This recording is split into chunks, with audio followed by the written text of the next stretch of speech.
राधे कृष्णा। जय बोलो राधा रानी की जय। जय बोलो श्री कृष्ण कन्हैया लाल की जय। जय बोलो वृंदावन धाम की जय। जय बोलो यमुना मैया की जय। जय बोलो काम्य वन की जय। அழகான காமியவனம் விஷயங்களை நாம் நேற்று அனுபவிக்க ஆரம்பித்தோம். இந்த காமியவனத்தில் இருக்கக்கூடிய விருந்தா தேவியினுடைய சந்நிதி, அவள் வந்த விஷயம், இதெல்லாம் நாம் நேற்று பார்த்தோம். அப்போதான் இந்த ராதா கோவிந்த தேவன் அவனுடைய கோவில், ரூப கோஸ்வாமி விஷயமெல்லாம் சொன்னேன். அப்போதான் ஒரு கேள்வி கேட்டேன், பிருந்தாவனத்தினுடைய 6 கோஸ்வாமிகள் யார் அப்படின்னு கேட்டிருந்தேன். ரூப கோஸ்வாமி, சனாதன கோஸ்வாமி, ஜீவ கோஸ்வாமி, கோபால பட்ட கோஸ்வாமி, ரகுநாத பட்ட கோஸ்வாமி, ரகுநாத தாச கோஸ்வாமி. சரியா? இந்த ரூப கோஸ்வாமி தான் நம்மளுடைய கோவிந்த தேவ்ஜி. சனாதன கோஸ்வாமி தான் அழகா ஜம்மனு ராதா மதன் மோகன். ரூப கோஸ்வாமி தான் ராதா கோவிந்த தேவ், சனாதன கோஸ்வாமி தான் ராதா மதன் மோகன். கோபால பட்ட கோஸ்வாமி தான் ராதா ரமணன். இப்போ மீதி கோஸ்வாமிகளே அதான் கோவில் உண்டா, அவளுக்கு அதான் மூர்த்தி உண்டா, கொஞ்சம் கண்டுபிடி சொல்கிறவா? ஜீவ கோஸ்வாமி, அப்புறம் ரகுநாத பட்ட கோஸ்வாமி, ரகுநாத தாச கோஸ்வாமி. ஓகேவா? கொஞ்சம் பார்த்து சொல்லுங்க. அழகான காமியவனம். இந்த பிருந்தாதேவி விஷயங்களை பார்த்தோம். இந்த பிருந்தாதேவியை சொல்லும் பொழுது அவள் துளசி தேவியினுடைய அம்சம், இல்லாட்டி இவளுடைய அம்சம் தான் துளசி தேவி அப்படின்னு சொல்லிட்டு இருந்தேன். துளசி பூஜை, துளசி கல்யாணம், இதை பற்றியெல்லாம் நேத்தி சொல்லிட்டு இருந்தோம். இதில் கர்க சம்ஹிதை, விருந்தாவன கண்டம், அதில் 16வது அத்தியாயத்தில் ராதாராணியினுடைய துளசி பூஜை ரொம்ப அழகா விசேஷமாக காண கிடைக்கிறது. அந்த 15வது அத்தியாயத்தில் ராதாராணி கேட்குற தன்னுடைய தோழியை பார்த்து, சந்திரானனம், அவளை பார்த்து கேட்குற, சந்திரானனா அப்படின்னு அவள் பேர்.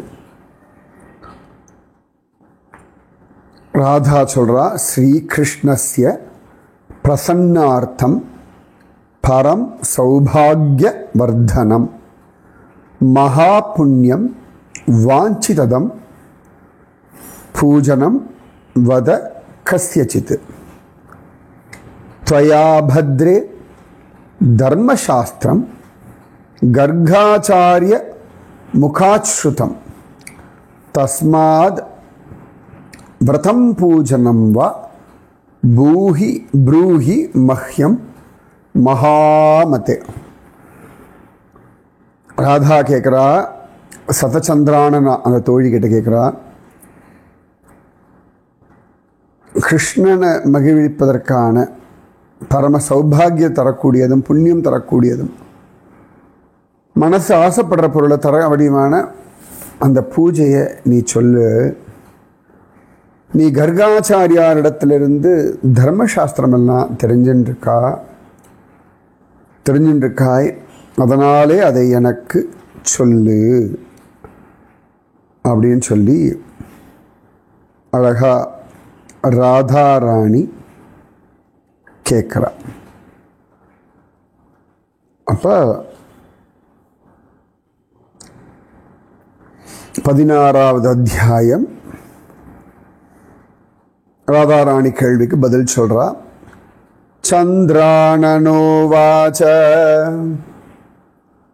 சந்திரானனா சொல்றா, பரம் சௌபாக்யம் ராதே மகாபுண்யம் வரப்ரதம் ஸ்ரீகிருஷ்ணஸ்யாபி லப்த்யர்த்தம் துளசி சேவனம் மதம் திருஷ்ட்வா ஸ்பிருஷ்டா அதவா த்யாதா கீர்த்திதா நமிதா ஸ்துதா ரோபிதா சிஞ்சிதா நித்யம் பூஜிதா துளசீஷ்டதா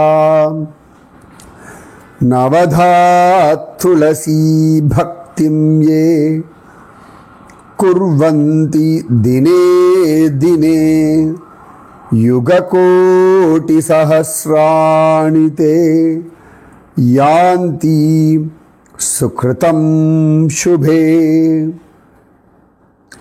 ரொம்ப அழகா இந்த சந்திரானனா சொல்றா, ராதே நல்ல சௌபாகியம் தரக்கூடியதும் மகா புண்ணியம் தரக்கூடியதும் கிருஷ்ணனையே தரக்கூடியதும்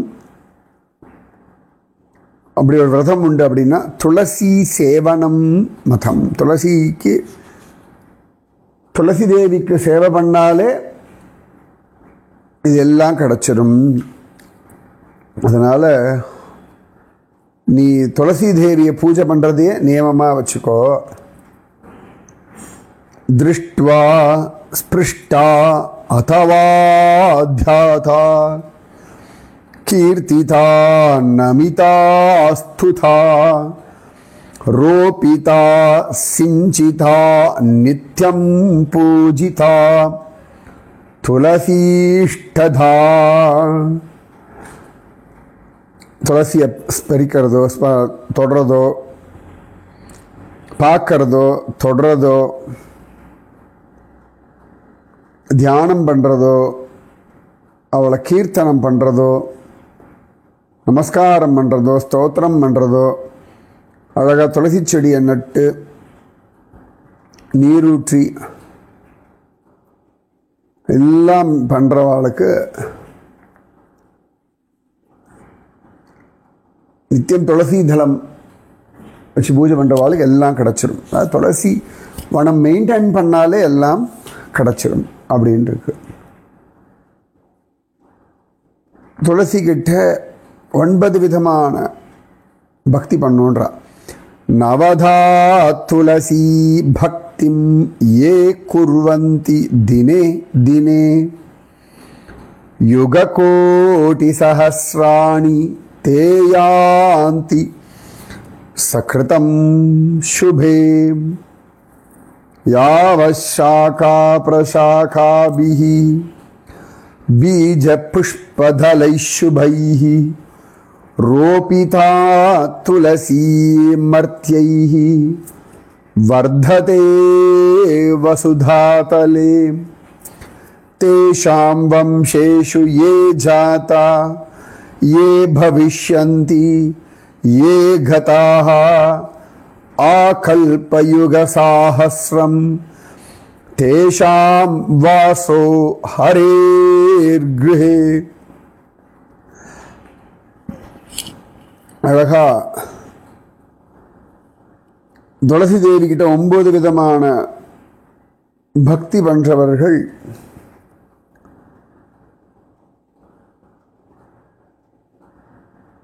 ஆயிரம் யுகங்கள் மேல கோடி 1000 யுகங்கள் உத்தமமான பலன் கிடைக்கும் அப்படின்னு சொல்றார். யார் இந்த துளசி செடியை நட்டாலோ அந்த செடி கிளை இலை பூ விதை இப்படி எல்லாம் வளர்ந்துட்டே இருக்கும் இல்லையா. அப்போ அந்த நட்ட மனுஷன் அவள் வம்சத்தில் வரவாள்லாம் ஒரு 2000 கல்பங்கள் ஹரி தாமத்தில் வாழ்கிறார்கள் அப்படின்னு இருக்கு. வாசோ ஹரேர் கிருஹே.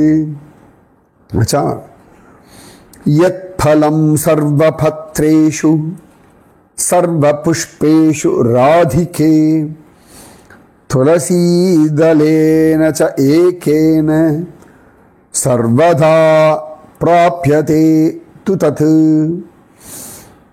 அதாவது நிறைய எல்லா இலைகள் புஷ்பங்கள் இதெல்லாம் பகவான் திருடியில் சமர்ப்பிச்சா என்ன புண்ணிய பலன் கிடைக்குமோ அது ஒரு துளசி தளத்தினாலேயே சமர்ப்பணம் பண்ணால் கிடைச்சிருமா. டெய்லி ஒரு துளசியை சுவாமிக்கு போட்டால் போதும்.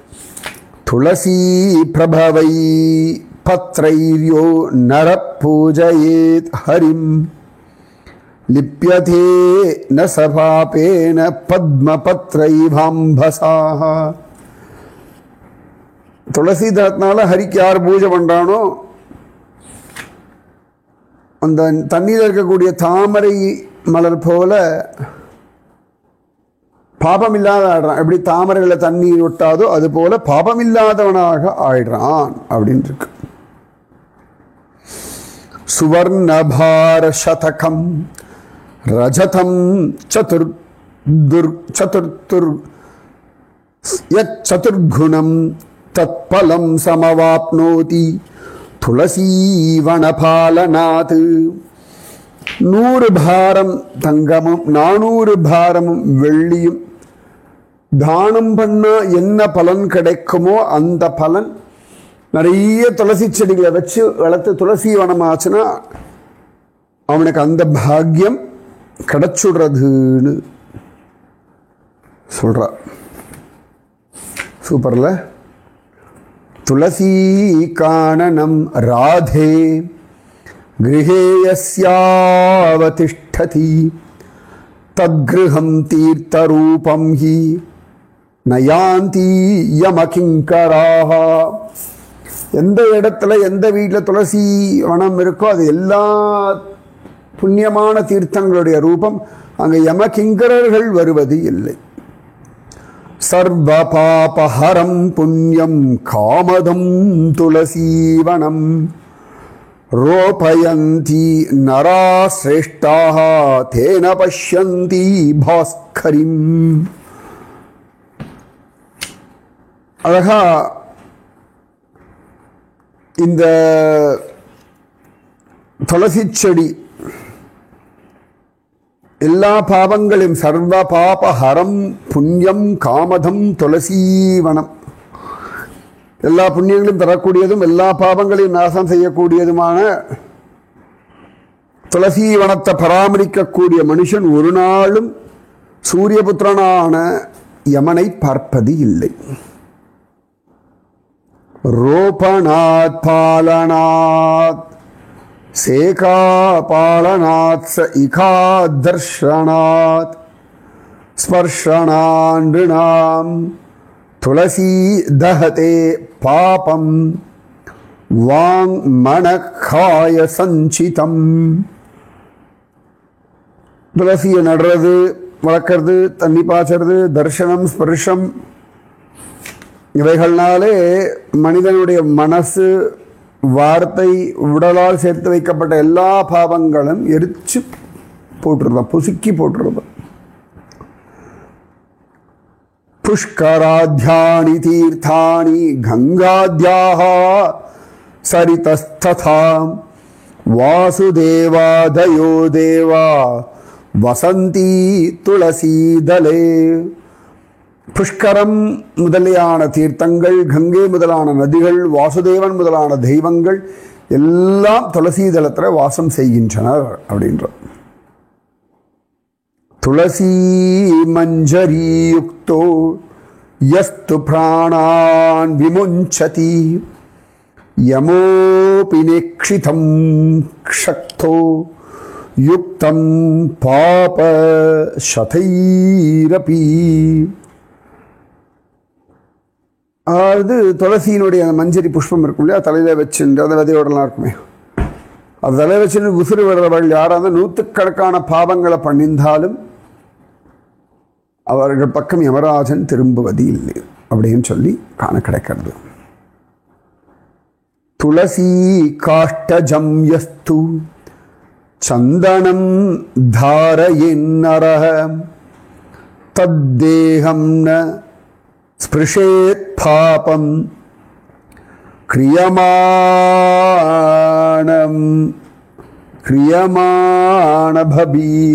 யத். இந்த துளசி கட்டி அப்படி அழைச்சா ஒரு சந்தனம் மாதிரி வர, துளசி சந்தனம்னு சொல்லுவாள். நான் பார்த்ததில்லை அது என்ன கலரில் வரும்னு. ஆனால் இந்த பிருந்தாவன் நிறைய பேர் விதவிதமாக இட்டுப்பா, விளவாட்டமாக தெரில. அந்த துளசி கட்டை அப்படி தேய்ச்சி விட்டு அதை சந்தனம் மாதிரி இட்டுக்கிறவாளுடைய உடம்புல பாவம் வருவது இல்லை. சரியா?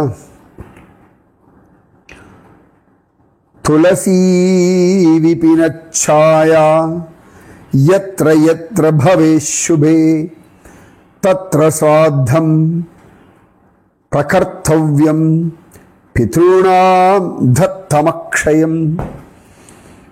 துளசி வனத்தினுடைய நிழல் இருக்கோ அந்த இடத்துல யார் ஸ்ராத்தம் பண்ணுறாளோ அங்கே அளிக்கக்கூடிய தட்சிணை அக்ஷய தட்சிணை ஆடுறதுன்றான்.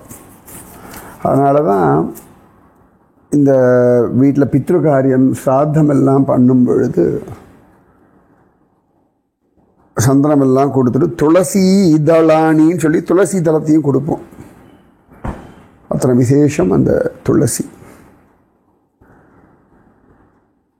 துளசியாக சகிம் மாஹாத்மியம் ஆதிதேவ சதுர்முகः ந சமர்த்தோ பவேத் பக்தும் பவேத் வக்தும் யதா தேவஸ்ய ஷார்ங்கிணः.